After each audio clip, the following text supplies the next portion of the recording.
নমস্কাৰ, আপোনালোকে চাবলৈ আৰম্ভ কৰিছে আৰকে নিউজ। এই মুহূৰ্তত জনাই আছো অসমৰ লগতে ভাৰতৰ বিভিন্ন ৰাজ্যৰ কেইটামান গুৰুত্বপূৰ্ণ খবৰ।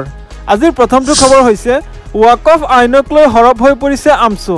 ৱাকফ আইনক লৈ মুখ্যমন্ত্ৰীৰ ওপৰত তীব্ৰ থিয়ুক আমছুৰ আন্দোলনত ভয় খাইছে মুখ্যমন্ত্ৰী হিমন্ত বিশ্ব শৰ্মাই। আমছুৱে কৈছে যিমানেই ভয় নেদেখুৱাক 1 কোটি মুছলমানে আন্দোলন কৰি যাব। আন এটা খবৰ ৱাকফ আইনক লৈ মুৰ্ছিদাবাদত হিংসা। 3জনকৈ মুছলমানৰ মৃত্যু হোৱাৰ লগতে 18জনতকৈও অধিক লোকক গ্ৰেপ্তাৰ কৰা হৈছে। পশ্চিমবংগত ৱাকফ আইনক লৈ এক হিংসাত্মক পৰিস্থিতিৰ সৃষ্টি হৈছে। 3জন মুছলমানৰ মৃত্যু হোৱাৰ লগতে 18জনতকৈও অধিক লোক গ্ৰেপ্তাৰ হৈছে আৰু 15জন আৰক্ষীও আহত হৈছে। ৱাকফ আইনক কেন্দ্ৰ কৰি পশ্চিমবংগত ব্যাপক হিংসাত্মক ঘটনা।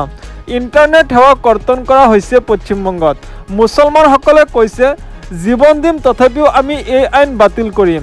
পশ্চিমবংগত এই ভয়ংকৰ ৰূপ দেখি মমতা বেনাৰ্জীয়ে কৈছে যে আপোনালোকে অসৎ আচৰণ নকৰিব, ধৰ্মৰ নামত অসৎ আচৰণ নকৰিব।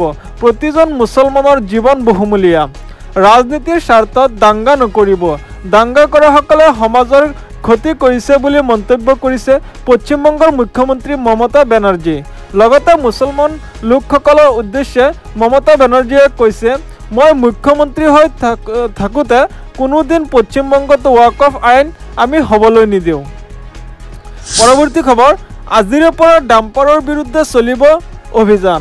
কেবিনেট বৈঠকৰ পিছত মুখ্যমন্ত্ৰী হিমন্ত বিশ্ব শৰ্মাই এই ডাঙৰ ঘোষণা কৰিছে।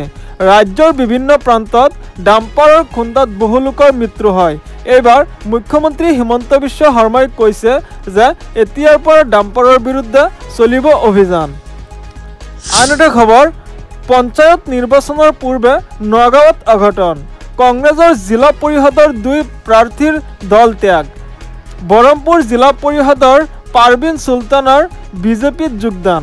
যমুনামুখ জিলা পৰিষদৰ জুৰি দাসৰো বিজেপিত যোগদান। 2গৰাকী প্ৰাৰ্থীয়ে প্ৰত্যাহাৰ কৰিছে মনোনয়ন পত্ৰ। বিধায়ক জিতু গোস্বামীৰ ঘৰত যোগদান কৰিলে 2জন প্ৰাৰ্থীয়ে। এনেধৰণৰ খবৰ নিতৌ পাবলৈ চেনেলটো ছাবস্ক্ৰাইব কৰি ভিডিঅ'টোত এটা লাইক কৰি দিব। ধন্যবাদ।